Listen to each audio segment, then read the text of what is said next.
नमस्कार, आप देख रहे हैं 99 न्यूज। मैं हूं मंजुषा भारद्वाज और सबसे पहले नजर डालते हैं आज के हेडलाइंस पर।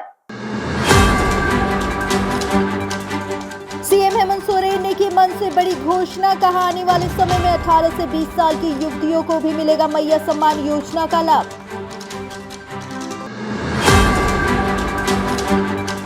बाबूलाल ने झारखंड की जनता से की फिर से सत्ता में लाने की अपील, कहा तभी दूर होगी लोगों की समस्या। गुमला में सुदेश महतो ने हेमंत सरकार की नीयत पर उठाए सवाल, कहा मैया सम्मान राशि वितरण के लिए बच्चों की पढ़ाई करा दी बाधित।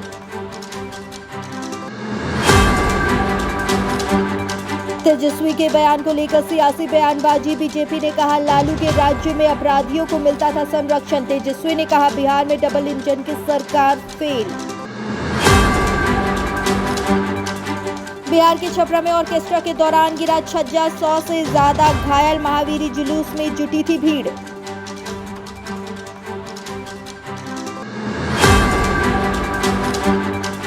और गिरिडीह में एफसीआई संचालक के ठिकानों पर सीबीआई की दबिश, अनाज हेराफेरी करने की मिली थी शिकायत, कई अहम दस्तावेज जब्त। और चलिए बुलेटिन की शुरुआत करते हैं रांची की एक बड़ी खबर से। आपको बता दें कि रांची के नामकुम में झारखंड मुख्यमंत्री मैया सम्मान योजना कार्यक्रम का आयोजन किया गया। इसमें रांची समेत 5 जिलों से बड़ी संख्या में महिला लाभुक शामिल हुई। कार्यक्रम को संबोधित करते हुए सीएम हेमंत सोरेन ने बड़ी घोषणा की है कि अब उनकी सरकार मैया सम्मान योजना की उम्र सीमा 21 वर्ष से घटाकर 18 वर्ष करेगी, यानी अब 18 वर्ष की उम्र से भी इस योजना का लाभ मिलेगा। उन्होंने कहा कि महिलाओं की आर्थिक सशक्तिकरण के लिए सरकार हर कदम उठा रही है, आगे भी सरकार उनके हित में कार्य करती रहेगी। अब अलग अलग राज्य से, कोई आसाम से, कोई मध्य प्रदेश से, कोई गुजरात से यहां आकर के हमारे झारखंडी भाइयों को बहकाने में लगा है, हिंदू मुस्लिम सिख ईसाई करने में लगा है, सबको लड़वाने में लगा हुआ है। ध्यान रखिएगा, अभी 2 महीने 3 महीने के बाद चुनाव है। ये लोग आए दिन सांप्रदायिक तनाव फैलाने में मास्टर ये लोग डिग्री प्राप्त कर लिया है। बड़े बड़े बुद्धिजीवी लोग इन्हीं के सहयोगी हैं। अखबारों को भी पढ़ेंगे तो आपको उसी तरीके की बू आने शुरू होंगी। मीडिया को भी आप देखेंगे, उसमें भी उसी तरीके का खुशबू दिखेगा। और उसमें तो एक असम तरफ से आते हैं एक नेता, वो तो लगता है हिंदू मुस्लिम भड़काव और सांप्रदायिक तनाव फैलाने में सबसे अधिक डिग्री उन्होंने ले लिया है।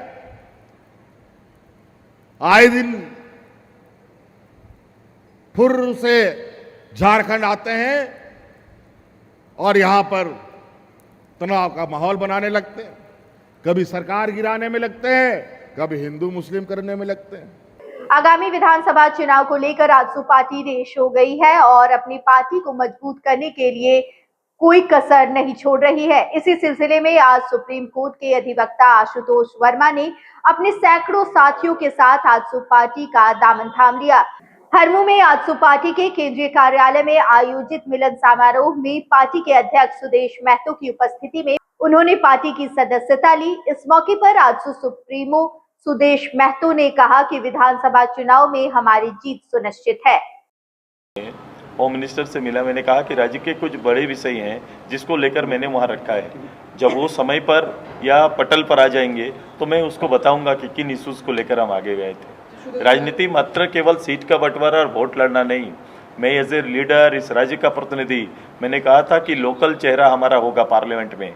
अगर हम पार्लियामेंट में हम लोग आए हैं तो मेरा दायित्व बनता है कि राज्य सरकार का जो डायलॉग केंद्र के साथ होना चाहिए वो शून्य बराबर 5 साल के अंदर में है। कभी भी राज्य के लिए, राज्य की आकांक्षाओं के लिए इस सरकार का कोई प्रतिनिधि केंद्र के साथ बात करते हुए आपको नजर नहीं आया होगा। हमें कई ऐसे विषय हैं जिसको उनके साथ हमें बात करनी है, उसका हल निकालना है। तो वो पहल है मेरी कुछ विषयों पर, राज्य के कुछ विषयों पर वो बातें मेरी चल रही। गुमला विधानसभा क्षेत्र के चुल्हा प्रमुखों के सम्मेलन में शामिल होने के लिए आजसू पार्टी सुप्रीमो सुदेश महतो सहित कई लोग गुमला पहुंचे, जहां उन्होंने खुले तौर पर अपनी ओर से राजनीतिक दावेदारी करने के साथ ही हेमंत सरकार पर जमकर हमला बोला। इस दौरान उन्होंने क्या कुछ हमला किया है हेमंत सरकार पर, चलिए सुनते हैं। बहुत ही बहुमत से तो मुख्यमंत्री पाया जाता है, मुख्यमंत्री मिलेगा, लेकिन मुख्यमंत्री जो सबके लिए सोचे, ये पूरे करोड़ लोगों के जीवन स्तर को बदल सके, ऐसा तो आपको नहीं मिलेगा। मेरा आग्रह है कि आप चिंतन करना प्रारंभ करो, विचार करना आप प्रारंभ करो कि मेरा धर्म क्या है, मेरा धर्म क्या है, मेरा राजनीति में अगर हम हैं तो मेरा धर्म मेरा कर्म है। Sudesh Mahato as a leader, as a विधायक, एज ए मंत्री, उसका कर्म ही उसका धर्म है और इसी धर्म के नाते मैं ये इस बात को चर्चा कर रहा हूँ। ये क्षेत्र हमेशा खिलाड़ी देता है, खिलाड़ी दिया है। धार्मिक रूप से जिन जगहों की चर्चा कर रहे थे, इन चारों जगह पर मैं यहाँ जा रहा, लेकिन मैंने फंड भेज के इसे स्टेट और नेशनल हेरिटेज बनाने का निर्णय हम ही ने लिया है। आज भाजपा प्रदेश अध्यक्ष बाबूलाल मरांडी राजभवन के पास धरना स्थल पर पहुंचे। आपको बता दें कि यहां पर प्रदेश मुखिया संघ, झारखंड राज्य पंचायत सचिव संघ, झारखंड दिव्यांग आंदोलन संघ, झारखंड राज्य जल सहिया संघ धरना पर बैठे हैं और सभी संघों के लोगों से बाबूलाल मरांडी ने मुलाकात की, साथ ही साथ उनके मांगों को सुना।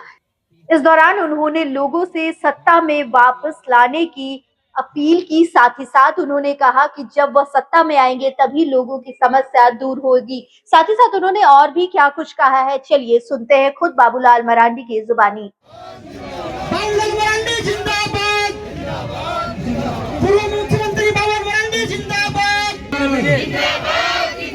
साथियों को मैं एक बार ये विश्वास दिलाना चाहता हूँ, आप एक बार यकीन करिए, हमारे ऊपर एक बार विश्वास करिए।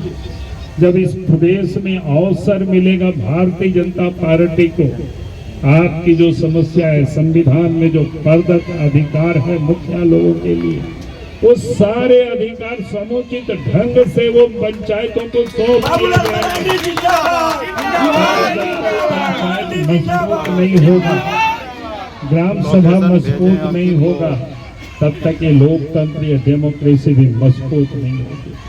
मैं आपको 2-3 दिनों की पहले की घटना बता रहा हूँ। आबो आवास को लेकर के उपायुक्त ने, डीडीसी ने बैठक बुलाई थी। हम तो जा नहीं पाए थे, लेकिन हमारे प्रतिनिधि मंडल जा रहे थे, तो मैंने उनसे कहा कि सबसे पहला काम ये करना कि उन्होंने ग्राम सभा से आबो आवास को योजना को पास कराया है कि नहीं। दूसरा, ये तेजस्वी यादव ने बिहार में हो रहे अपराध को लेकर फेसबुक पर आंकड़ा जारी किया है। इसको लेकर तेजस्वी ने नीतीश सरकार पर पलटवार किया है और कहा है कि बिहार में डबल इंजन सरकार रहने के बावजूद बिहार में अपराध के ग्राफ में लगातार वृद्धि हो रही है। बिहार में लॉ एंड ऑर्डर को लेकर सरकार का कंट्रोल नहीं रहा है। कहानी है, क्या है, सबूत क्या है? ये सब खाली इधर का उधर, इधर का। अरे तुम लोग सत्ता में बैठे, तुम लोग कोरोना ने आए, क्यों नहीं आप जो है बिहार में अपराधियों को पकड़ने का काम करता है? अभी कहाँ बैठे हुए अपराधी? कई ऐसे अपराधी हैं कि भाजपा नेता या इनके साथ बैठे हुए लोग हैं। पटना में एक बार फिर तेजस्वी यादव ने क्राइम बुलेटिन जारी किया है। इसको लेकर नेताओं के बीच सियासी संग्राम छिड़ गया है। मंत्री जयंत सिन्हा ने तेजस्वी यादव पर हमला बोलते हुए कहा है कि पहले अपने पिता के कार्यकाल को देख ले, उसके बाद ही कोई सवाल उठाए। उनके घर में ही उस क्राइम बुलेटिन को दिखाना चाहिए, अपनी पार्टी के लोगों को दिखाना चाहिए। उनके पार्टी के लोगों को अगर अच्छे से दिखा देंगे अगर क्राइम बुलेटिन, और अगर उनके पार्टी के लोगों में समझदारी आ जाएगी, तो खुद ब खुद बिहार में क्राइम जो ऐसे कम है ही और घट जाएगा। इधर केंद्रीय मंत्री जीतन राम मांझी ने भी तेजस्वी के अपराध पर दिए बयान पर निशाना साधा है और कहा है कि पहले अपने पिता के कार्यकाल का आंकड़ा निकाल कर देख ले कि कैसे सीएम आवास में अपराधियों के साथ समझौता होता था और उन्हें संरक्षण दिया जाता था, और अब जब नीतीश के राज्य में सब कुछ अच्छा चल रहा है तो उनके पेट में दर्द हो रही है। 2005 के पहले किसी साल का डाटा पहले वो डिक्लेयर करें, उसके बाद इधर का डाटा तैयार करें। इधर तो कार्रवाई भी हो रही है, लेकिन उधर तो कार्रवाई नहीं हो रही थी। एक अन्य मार्ग में समझौता होता। इधर मंत्री श्रवण कुमार ने कहा कि राजद के नेता जिस तरह से शब्द का इस्तेमाल कर रहे हैं उसे बिहार की जनता सुन रही है और इस आगामी विधानसभा चुनाव में उन्हें जनता सबक सिखाएगी। इस्तेमाल ये आरजेडी के नेता लोग कर रहे हैं, इनके इन शब्दों के इस्तेमाल से राज्य की जनता जो सुन रही होगी वो शर्मसार हो रही होगी, लेकिन वो समझने की कोशिश नहीं करते हैं। इसीलिए राष्ट्रीय जनता दल का ग्राफ लगातार गिर रहा है और आने वाले 2024-25 के चुनाव में इतना ग्राफ गिर जाएगा कि शायद उनकी गिनती 10 के नीचे होने वाली है। बिहार के शिक्षा मंत्री सुनील कुमार ने कहा कि बीपीएससी से पास हो रहे अधिकांश लोग बिहार के ही हैं और जो भी विद्रोहित शिक्षक है उन शिक्षकों को सरकार मूलभूत सुविधा देने की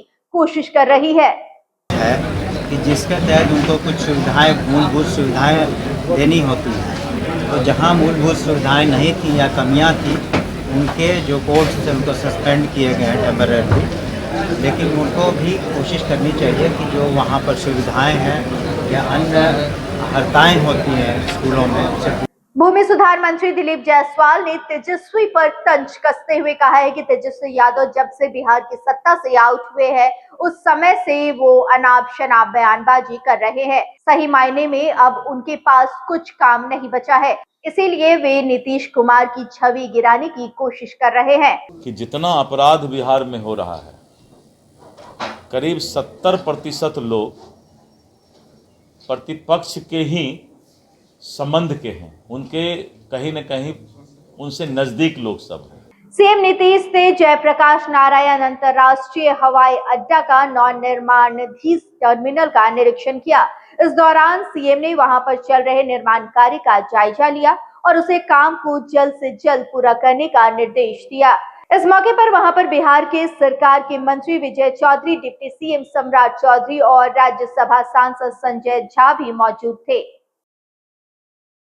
बिहार के छपरा में ईश्वरपुर के महावीरी अखाड़ा मेला के दौरान एक बड़ा हादसा हो गया। अनियंत्रित भीड़ के छज्जा पर बैठने से छज्जा गिर गया। दरअसल आंकड़ा नंबर 1 पर सौली के बाबा लाल दास मठिया परिसर में 3 के शेड पर लोग बैठकर अखाड़ा मेले का आनंद ले रहे थे कि अचानक छज्जा गिरने से 2 दर्जन से ज्यादा लोग घायल हो गए, जिसके बाद छज्जा गिरने की लाइव तस्वीर सोशल मीडिया पर वायरल हो रही है। सुपौल वीरपुर में लगभग 3 करोड़ की लागत से भवन निर्माण विभाग द्वारा वीरपुर हवाई अड्डे का कराए जा रहे जीर्णोद्धार कार्य का डीएम कौशल कुमार ने निरीक्षण किया।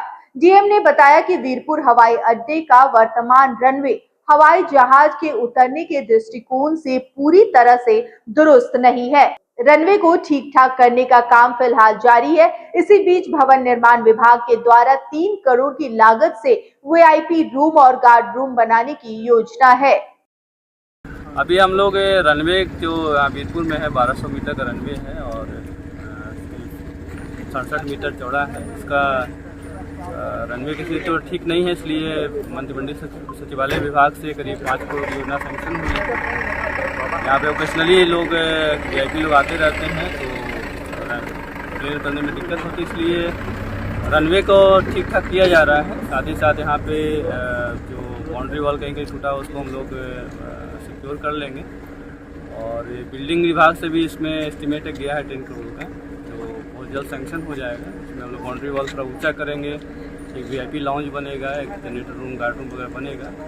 कुल मिला के इससे बहुत ही सिक्योर्ड स्ट्रिप है। कटिहार न्यू अफसर कॉलोनी में रहने वाली आदिवासी महिलाओं ने डीएम कार्यालय के पास आत्मदाह करने की कोशिश की थी। महिलाओं का कहना था कि उनकी जमीन पर जबरन कुछ लोगों ने कब्जा कर उन्हें जमीन से बेदखल कर दिया है।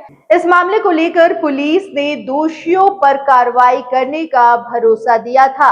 अब पुलिस ने इस मामले में 16 नामजद और लगभग 50 से 60 अज्ञात लोगों पर मामला दर्ज किया है। कल एक मामला हुआ था जमीन विवाद के खिलाफ, कितने लोगों पर मामला दर्ज है? जी, कल सहायक थाना के मिर्चाई बाड़ी के ऑफिसर कॉलोनी में एक मामला आया था जिसमें एसटी समूह की कुछ महिलाओं ने आरोप लगाया था कि उनके ज़मीन पे जो कब्जा था, जो घर वर झोपड़ी बनी हुई थी, उसको तोड़फोड़ किया गया है। उस मामले में महिलाओं के द्वारा दिए गए आवेदन पे एफआईआर दर्ज किया गया है। सुसंगत धाराओं में SC/ST एक्ट लगाते हुए कुल 16 अभियुक्तों के विरुद्ध कांड दर्ज करके आगे का अनुसंधान किया जाएगा। अज्ञात और 40-50 अज्ञात। सुपौल के पिपरा बाजार स्थित निजी क्लिनिक के पास महिला का शव रखकर जमकर प्रदर्शन किया गया। लोगों का कहना था कि 10 दिन पहले इसी क्लिनिक में महिला का ऑपरेशन किया गया था, लेकिन ऑपरेशन के 10 दिन बाद ही महिला की मौत हो गई। परिजनों ने चिकित्सक पर लापरवाही का आरोप लगाया है और कहा है कि चिकित्सक ने गलत तरीके से महिला का ऑपरेशन कर दिया, जिसके बाद महिला की मौत हो गई। इधर घटना की जानकारी मिलते ही मौके पर पहुंची पुलिस ने लोगों को समझा बुझाकर मामले को शांत करा दिया। 15 सितंबर को देश के प्रधानमंत्री नरेंद्र मोदी का जमशेदपुर में आगमन हो रहा है। पीएम के आगमन को लेकर पूरे झारखंड में तैयारी शुरू हो गई है। यहाँ पर पीएम टाटानगर स्टेशन से 21,000 करोड़ की सौगात देंगे। इसको लेकर साउथ ईस्टर्न रेलवे के जीएम अनिल कुमार मिश्रा स्टेशन पहुंचे और तैयारियों का जायजा लिया। यहाँ का जायजा लिया हमारे सहयोगी वरुण ने। इस वक्त मैं टाटानगर स्टेशन पर मौजूद हूँ और यह सभी को जान के मालूम होगा कि 15 सितंबर को प्रधानमंत्री मोदी जी का जमशेदपुर दौरा है और जिसको लेकर कई अटकलें भी थी। असम के मुख्यमंत्री के द्वारा यह भी बताया गया कि 15 तारीख को जमशेदपुर दौरा प्रधानमंत्री का और साथ ही साथ एक सरकारी कार्यक्रम भी किया गया है, जिसमें लेकर अटकलें लगाई जा रही थी कि सरकारी कार्यक्रम में रेलवे में जो 2 वंदे भारत, जो कि एक टाटा से पटना और टाटा से पुरी के लिए जो वंदे भारत खुलने की थी, उसको भी लेकर तैयारी की जा रही है। लेकिन बताना चाहूँगा, आज जमशेदपुर दक्षिण पूर्व रेलवे के जनरल मैनेजर अनिल कुमार मिश्रा का दौरा आज टाटानगर स्टेशन पर है और दिखाना चाहूँगा कि उनका पूरा वो निरीक्षण कर रहे हैं और करते हुए सारी चीज़ों को भी वह देख रहे हैं कि अगर प्रधानमंत्री टाटानगर स्टेशन आते हैं तो कैसे तैयारियां और जो सुरक्षा के पाबंद है वो सारे चीज़ों को लेकर की जा रही है। इसको हम लोग बहुत ही जल्दी चालू करेंगे। उसके अलावा यहाँ पे यार्ड रिमॉडलिंग का भी वर्क होना है और अभी यहाँ 5 प्लेटफॉर्म है। हम लोग प्लान कर रहे हैं कि 3 और नए प्लेटफॉर्म एडिशन हो और यहाँ से जैसे आपको मालूम है कि ऑलरेडी एक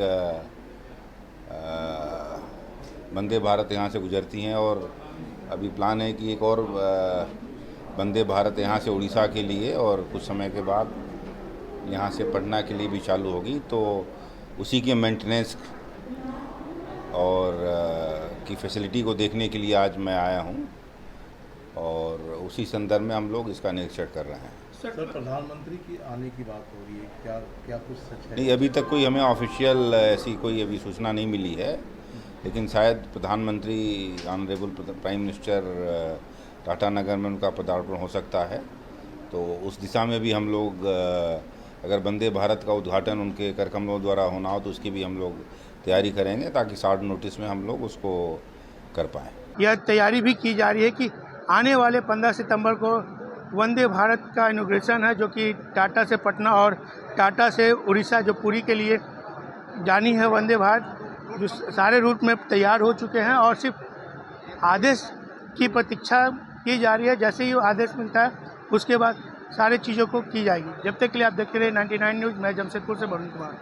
झारखंड में विधानसभा चुनाव का बिगुल कभी भी बज सकता है। सभी राजनीतिक पार्टियों में विधानसभा चुनाव को लेकर सुगबुगाहट तेज हो गई है। सिमडेगा पहुंचे मंत्री केदार कश्यप भी आज सिमडेगा बीजेपी कार्यालय में विधानसभा चुनाव फतह हासिल करने के लिए सिमडेगा बीजेपी कार्य समिति के साथ बैठक कर कार्यकर्ताओं को जीत का मंत्र दिया। गिरिडीह में सीबीआई की टीम ने दबिश दी है। सीबीआई ने बुधवार को एफसीआई संचालक के ठिकानों पर छापा मारा है। दरअसल जांच एजेंसी को गरीबों को मिलने वाले अनाज में भारी पैमाने पर गड़बड़ी की शिकायत मिली थी, जिसके बाद ये कार्रवाई की गई है। गिरिडीह के तीसरी प्रखंड के खिजुरी पंचायत में 2020, 21 और 2022 में मनरेगा योजना में की गई गड़बड़ी की शिकायत पर मंगलवार को केंद्रीय टीम खिजुरी पहुंचकर मामले की जांच की।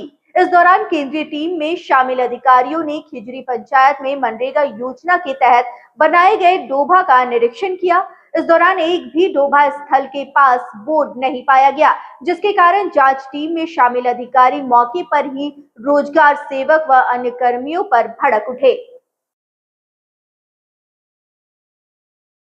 लातेहार में जंगली हाथियों का उत्पात जारी है। जंगली हाथियों के झुंड ने किसानों के घरों को ध्वस्त कर दिया, वहीं 15 एकड़ में लगी फसल को भी बर्बाद कर दिया, जिसके बाद से पूरे गांव में दहशत का माहौल है।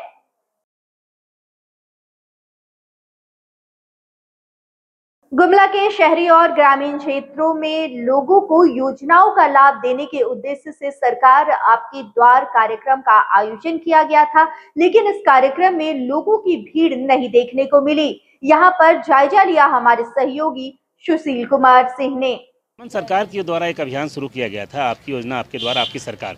इस योजना के माध्यम से लोगों तक योजनाओं को पहुँचाने के उद्देश्य से लगातार पदाधिकारियों का कैंप किया जा रहा है और अभी हम मौजूद है आज़ाद बस्ती में, एक वार्ड है और यहाँ पर आप देख सकते हैं कि उसी तरह कैंप का आयोजन किया गया है, लेकिन कैंप में लोगों की जो रुचि होनी चाहिए वो देखने को नहीं मिल रही। वो संख्या में भीड़ भाड़ नहीं है, हालांकि नगर परिषद के कर्मचारी यहाँ बैठे हैं, लेकिन जो लोगों का उत्साह होना चाहिए वो देखने को नहीं मिल रहा। उसके पीछे कारण ये है कि लोग कहीं ना कहीं सरकारी व्यवस्था को लेकर जो उम्मीदें रहती है, जो भरोसा रहता है कि शायद योजनाओं का उन्हें लाभ मिल पाएगा, वो बहुत हद तक मिलता हुआ नज़र नहीं आ रहा है। आजकल विशेष रूप से अगर देख रहे हैं तो मैया योजना को लेकर लोगों में थोड़ा बहुत उत्साह दिख रहा है कि लोग मैया योजना को लेकर विशेष रूप से फोकस कर रहे हैं और मैया योजना के फॉर्म को भरा जा रहा है। यहाँ जो लोग मौजूद हैं उनसे हम बात करना चाहते हैं कि आखिरकार इस तरह की जो कैंप होते हैं उसमें लोगों का भीड़ जितना होना चाहिए वो नहीं हो पाता है। एक चीज़ बताइए कि आप यहाँ आए हैं, किस समस्या को लेकर आए हैं? हम राशन कार्ड में नाम जुड़ाने के लिए आए। हाँ, नहीं हो पा रहा अभी तक नहीं हो पाया। और ऑफिस में गए थे? ऑफिस गए तो ऑफिस में काम तो नहीं हो रहा। नहीं हो रहा। क्या बोलता है लोग? बोल रहा है कि अभी तो लेट है, भीड़ भाड़ ज़्यादा है। हाँ, तो यहाँ पर आए हैं आप करवाने के लिए? हाँ, यहाँ पर आए करवाने के लिए। तो क्या उम्मीद है? हो तो जाना चाहिए। एक चीज़ बताइए कि जनता दरबार यहाँ लगा है और लोगों का भीड़ भाड़ नहीं है, क्या लगता है क्यों लोगों में उत्साह नहीं है, क्या नहीं है, क्या काम नहीं होता? जनता तो है लेकिन भीड़ भाड़ नहीं है ना, लोग को तो उम्मीद है, उम्मीद तो नहीं है। काम नहीं हो पाता है? काम नहीं हो पाता है, इसलिए कहाँ भीड़ भाड़ तो नहीं दिया जा रहा, लेकिन होना चाहिए काम ना, काम होना चाहिए। काम तो होना चाहिए लेकिन होना चाहिए, लेकिन नहीं होता इसलिए लोग आना नहीं चाहता। जी, तो आपका भी काम मतलब राशन कार्ड नहीं हो पा रहा था? नहीं हो पा रहा था, लेकिन अभी आप यहाँ आए हैं तो होना चाहिए। चलिए, एक चीज़ बताइए कि क्या क्या समस्या आप लोग यहाँ देख रहे हैं? इसमें तो सभी समस्या को देख रहे हैं। राशन कार्ड में नाम सुधार के लिए देख रहे हैं, जन्म निबंधन का है और आवास योजना के लिए है और इस तरह से जो 1500-1600 विषय दिया हुआ है इस फार्म में सब। हाँ, सबका आवेदन ले रहे हैं। विशेष रूप से मैया योजना? हाँ, मैया योजना पर भी ले रहे हैं। मैया योजना विशेष पर से है और वृद्धा पेंशन के लिए विशेष पर से है। सबका आवेदन पत्र लिया जा रहा है। तो आपको प्रयास होता है कि समस्याओं का समाधान हो ही जाएगा। इसमें अब सरकार रखी है तो कैसे नहीं होगा। लेकिन उत्साह बहुत नजर नहीं आ रहा लोग। उत्साह तो अभी अब एक वार्ड का है इसमें ना, 9 वार्ड का, तो 9 वार्ड में कम भीड़ रहेगा ना, 3-4 वार्ड रहता तो ज़्यादा भीड़ होता। लेकिन आसपास के लोग भी हाँ, वो आ रहा है, अभी आया के टाइम है अभी। लेकिन जो उत्साह होना चाहिए वो तो नहीं दिख रहा है। नहीं है, लेकिन अब उतना कहिएगा मारा मारी ऐसा नहीं ना होगा। चलिए ठीक है। आवास योजना का सर बात एक चीज़ बताइए तो हमारा जो है, एक चीज़ बताइए, इस तरह का कैंप जो लगता है उसको किस रूप में सोचते हैं आप? क्या लगता है इस कैंप का फायदा है या फिर कोई मतलब नहीं है? लगता है नगर पालिका के थ्रू लगता है। इससे पहले भी लगा था तो उसमें जो है वो जो आवास योजना में जो है ये नहीं आ रहा था, मतलब जो पैसा जो है ना, तो उसमें लगा था तो उसमें एक जो है आया था, एक लौट आया था। उसके बाद जो है हमारा घर जो है हमको लगता है 1 साल से नहीं आ रहा। तो जैसे कि सर कहें आवास योजना है तो इनसे हम बात करते हैं कि बताइए किस तरह का जनता दरबार जो लगता है उसमें भीड़ भाड़ बहुत कम नजर आ रहा है, लोगों का क्यों उत्साह नहीं है लोगों में? उत्साह इसलिए नहीं है कि वो जो है लोग जो जिस उम्मीद से आते हैं ना कि हमारा काम हो जाएगा, तो प्रोसेस जो है पेंडिंग रह जाता है। पेंडिंग होने के कारण आदमी के अंदर जो एक होता है कि हमारा काम होना चाहिए, अभी यहाँ नहीं होता है तो आदमी लोग भी जो है सोचते हैं कि हमारा टाइम वेस्ट हो रहा है। ये भी एक रीज़न है। हाँ, ये भी एक रीज़न है, इसलिए नहीं आते लोग। जी जी जी। 15 तारीख को तो कैंप यहाँ कुछ महिलाएं भी। एक चीज़ बताइए, आप यहाँ पर आई हैं, क्या मुद्दा है, क्या समस्या है? बताइए समस्या क्या है, किस लिए आई आप? हम लोगों को पता चला कि यहाँ पे फॉर्म भरा रहा है सब कुछ का, तो भरने बस आ गए हैं। अब आएगा कि नहीं आएगा बस उसके लिए भी और दूसरा भी कोई योजना के लिए? हाँ, बहुत सारा है यहाँ पर। नहीं है यहाँ पे लोगों का? अभी पब्लिक को पता नहीं चला है, पता चलेगा तो धीरे धीरे आएंगे। पता नहीं चल पाया। हाँ, जैसे ही एक दूसरे से पता चलेगा वैसे ही आ जाएंगे। सरकार इसको बहुत बड़ी उपलब्धि के रूप में देख रही है कि निश्चित रूप से इस तरह की योजनाओं में, लेकिन जो स्वरूप दिख रहा है उसे आप समझ सकते हैं कि सरकार एक उपलब्धि हासिल करना चाहती है कि कहीं ना कहीं विभिन्न योजनाओं का लाभ देकर लोगों को अपने पक्ष में किया जा सके, लेकिन जो स्वरूप दिख रहा है उससे स्पष्ट लग रहा है कि लोगों के अंदर जो उत्साह होना चाहिए वो उत्साह नज़र नहीं आ रहा है। और सबसे बड़ी बात यह है कि कल सीएम आ रहे हैं, सीएम का भी यहाँ पर कार्यक्रम है, उस कार्यक्रम के माध्यम से भी सीएम मैया योजना का लोगों को लाभ देने का प्रयास करेंगे, लेकिन जिस तरह से लोगों के अंदर उत्साह होना चाहिए वो उत्साह यहाँ देखने को नहीं मिल रहा है। भीड़ का स्वरूप जो आप देख रहे हैं वो निश्चित रूप से निराशाजनक ही कहा जा सकता है, क्योंकि एक वार्ड में कम से कम 1000 से अधिक संख्या में लोग वोट करते हैं, उसके बावजूद भी जो यहाँ भीड़ होनी चाहिए वो खचाखच भीड़ होनी चाहिए। जब लोगों के घरों तक सरकार पहुँच रही है, लोगों के घरों के तक पहुँच के समस्या का समाधान करने का प्रयास कर रही है, लेकिन बावजूद इसके यहाँ पर लोगों का उत्साह जिस तरह से होना चाहिए वो नहीं दिखना निश्चित रूप से दुर्भाग्यपूर्ण विषय है। इससे ये पता चलता है कि सरकार का जो सिस्टम है वो बेहतर तरीके से नहीं काम कर पा रहा है। सरकार घरों तक भी पहुँच रही है, फिर भी लोगों का विश्वास नहीं बन पा रहा है। अब देखना ये होगा कि चूंकि ये बुरी तरह से अब चुनाव का मूड में सरकार आ चुकी है और चुनावी प्रक्रिया में अब लगने वाली है, तो इस तरह की योजनाओं को घरों तक पहुंचाकर लोगों को कहीं ना कहीं अपनी तरफ मोहने का जो प्रयास है, क्योंकि जिस तरह से रुझान होना चाहिए वो रुझान का नहीं आना, ये बात स्पष्ट करता है कि सरकारी प्रक्रिया और सरकारी व्यवस्था से लोग नाराज नजर आ रहे हैं। तो अब देखना ये होगा कि यहाँ से जो शिकायतें जाती है उसका समाधान कितना जल्द हो पाता है और लोगों का सरकार पर विश्वास कैसे बन पाता है, ये तो खैर आने वाला समय ही बताएगा। लेकिन निश्चित रूप से इस तरह के योजनाओं में, इस तरह के कार्यक्रमों में जब सरकार आपके द्वारा कार्यक्रम घरों तक जाकर, मोहल्लों तक जाकर किया जा रहा है, उसमें जो उत्साह होना चाहिए वो नजर नहीं आ रहा है। 99 न्यूज़ के लिए गुमला से सुशील कुमार सिंह। और इस वक्त के बुलेटिन में इतना ही। आगे की खबरों के लिए आप लगातार बने रहे हमारे साथ 99 न्यूज़ पर। नमस्कार।